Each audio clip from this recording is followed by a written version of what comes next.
Kenalkan diri dari organisasi mana? Ya. Siap. Saya Lili Leko dari Rampas, Wakil Rampas. Rampas. Pak Sekjen. Ini Pak Sekjen, Pak Roger.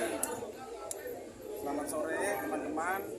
Sore hari ini semua simpul relawan itu berkumpul di rumah pemenangan ini dalam rangka untuk menyatukan persepsi dan frekuensi untuk bisa kita meminta mandat dari masyarakat itu bergerak secara serentak, bersinergi dengan seluruh elemen koalisi pemenangan Indonesia Maju di bawah kendali Bapak Ruslan Perkasa Ruswani. Dan kebetulan di sini ada beberapa tokoh penggerak seperti Bang Noel Emmanuel Ebenezer, lalu ada Bapak Budiman Sujatmiko dan juga beberapa tokoh-tokoh lain yang hari ini sudah menggerakkan dan melakukan konsolidasi baik di secara internal maupun secara serentak. Harapannya upaya yang terus kita lakukan ini kemudian diharapkan berkesinambungan dan bersama-sama dengan seluruh elemen pemenangan koalisi Indonesia Maju kita jemput kemenangan Prabowo Gibran 2024 dengan meminta mandat dari masyarakat secara santun, kesatria, tidak perlu kita saling menjelek-jelekan antara satu dengan yang lain.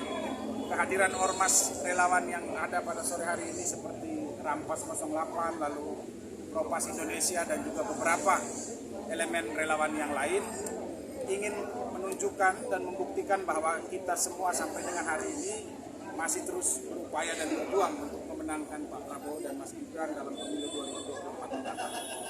Sehingga kalau kemudian ada dinamika di antara para pendukung, harap kita kemudian secara bijak untuk menyikapi dan bertindak atas dinamika tersebut. Karena arahan dari Pak Prabowo adalah bahwa kita harus terus mengutamakan kesejukan dalam berpolitik. Politik harus riang gembira, tidak boleh ada sikut-sikutan. Bahwa kontestasi ini akan kemudian mengantarkan kita pada suatu proses demokrasi yang bermartabat. Pelaku-pelakunya adalah teman-teman relawan ini. Kebetulan beliau ini kakak saya juga. Jadi beda di organisasi tapi punya satu tujuan yang sama. Pak, harapan di akar rumput seperti apa Pak untuk kemenangan Prabowo? Hari ini upaya yang dilakukan adalah bagaimana terus mendiskreditkan Pak Prabowo dan Mas Gibran ya. Upaya-upaya yang dilakukan itu tentu masyarakat sudah tahu, dan ketika mereka terus melakukan upaya-upaya itu, kecintaan dan juga berbondong-bondongnya masyarakat untuk datang dan mendukung Pak Prabowo Gibran itu semakin tinggi dan semakin luar biasa. Ini terbukti dari beberapa hasil lembaga survei yang dirilis 1, 2, 3 hari belakangan ini. Masifnya gerakan untuk mendiskreditkan Pak Prabowo, Mas Gibran dan keluarga Pak Jokowi ternyata tidak berpengaruh. Itu hanya berlaku di tataran elit, tetapi di tataran rakyat keberlanjutan, kesinambungan dan komitmen untuk melanjutkan legasi yang sudah dilakukan oleh Pak Jokowi itu ada sama Pak Prabowo dan Mas Gibran. Terus Pak Roger. Terima kasih. Prabowo, Pak Sekjen, untuk kemenangan Prabowo ini ada nggak strateginya dari Propas Indonesia dan Rampas sendiri? Kalau strategi tentu lebih kepada arahan, karena di tim kampanye nasional ini kan ada segmen tim Fanta ya, ada segmen tim Fanta. Jadi pergerakan dan juga arahan dari seluruh komponen dan elemen relawan itu berdasarkan arahan daripada tim Fanta itu sendiri. Ya, kebetulan tim relawan itu diketuai oleh Bang Rusli Haris. Ya, lalu di dalamnya ada beberapa tokoh seperti tokoh-tokoh muda seperti Mas Arief Rosi, lalu ada Ibu Imelda Sari, dan juga beberapa tokoh-tokoh yang lain. Tentu seluruh pergerakan dan juga dinamika di lapangan itu kita based on tim kampanye nasional. Jadi kalau program dan juga apa yang harus kita lakukan tentu dengan cara masing-masing organisasi.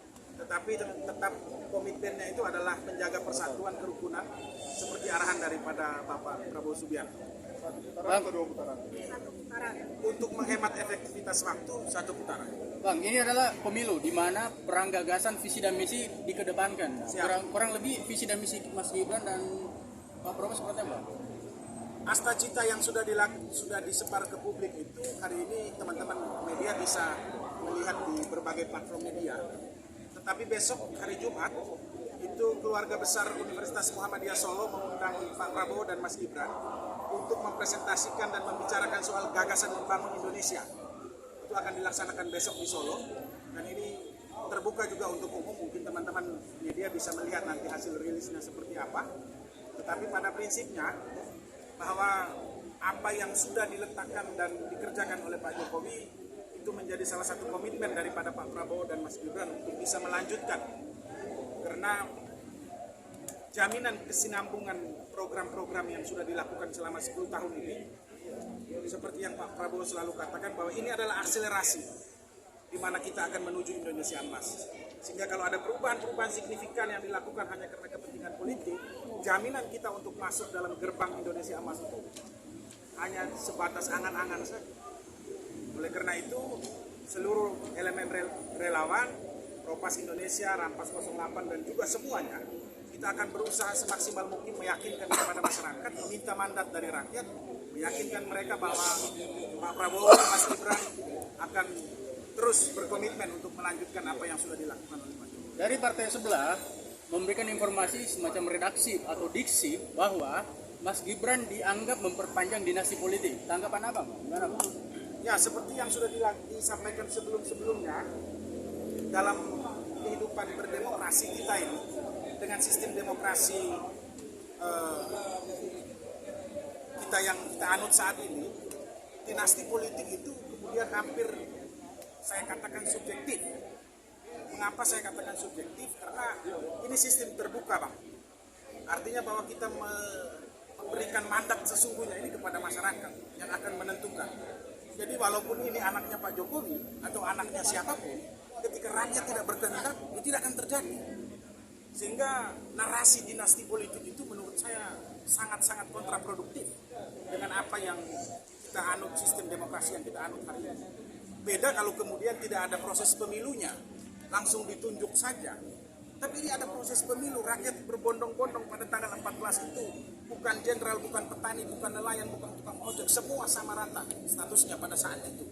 Untuk menentukan dan memberi legitimasi kepada pemimpin bangsa ini. Tentu suara-suara yang berkaitan dengan dinasti politik itu menurut saya sudah kurang relevan, ya. Ini menurut saya ya, dan Pak Prabowo juga menyampaikan, saya yakin teman-teman relawan yang lain semua juga sama, bahwa Pak Prabowo juga menyampaikan bahwa dalam konteks dinasti politik kita sudah ini isu sudah usang, karena proses bagaimana melibatkan masyarakat dalam demokrasi itu adalah sebuah proses yang tentu nanti akan kita lalui secara bersama-sama pada tanggal 14 Februari nanti. Ada kecenderungan, Bang, bahwa pemilu tahun ini akan ada sebuah kecurangan karena dari 02 sendiri Mas Gibran adalah bagian dari pemerintah Pak Jokowi sendiri dan alat-alat negara bisa dipergunakan untuk melakukan intimidasi atau melakukan praktek-praktek kecurangan pada pemilu tahun ini. Tanggapannya, Bang?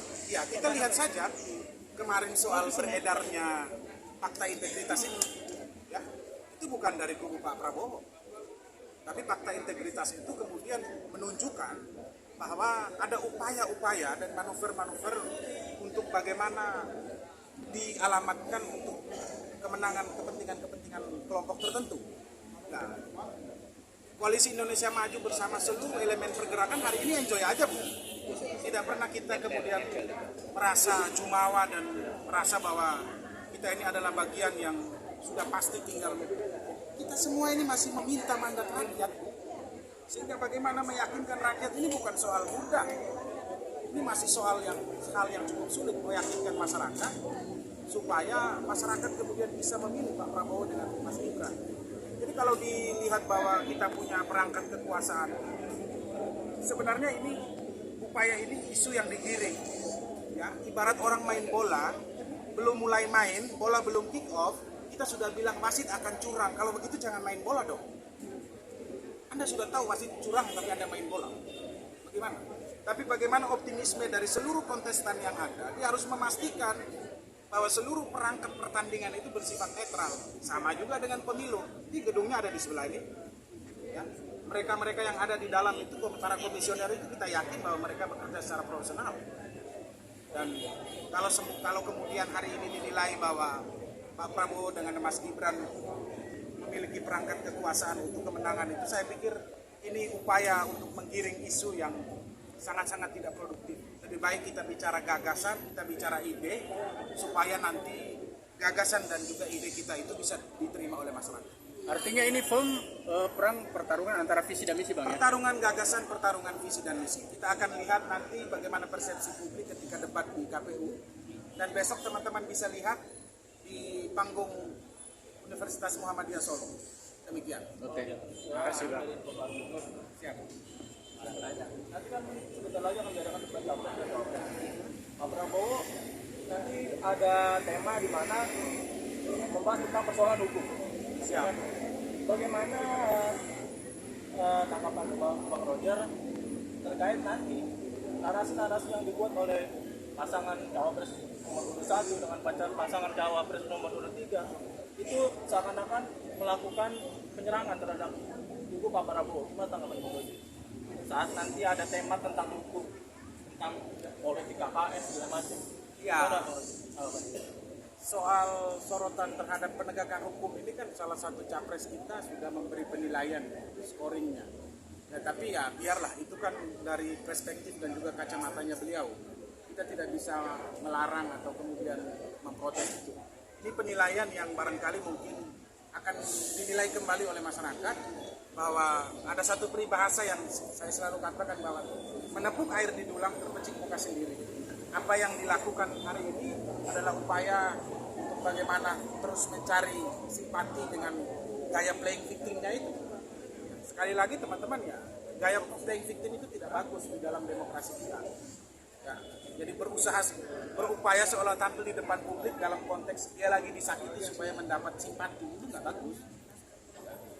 Coba kita lihat siapa yang mengkritik dan Pak Jokowi ini siapa. Kan? Saya pikir demikian ya. Ya, cukup. Terima kasih Pak Roger. Ya, ya. Pak Roger.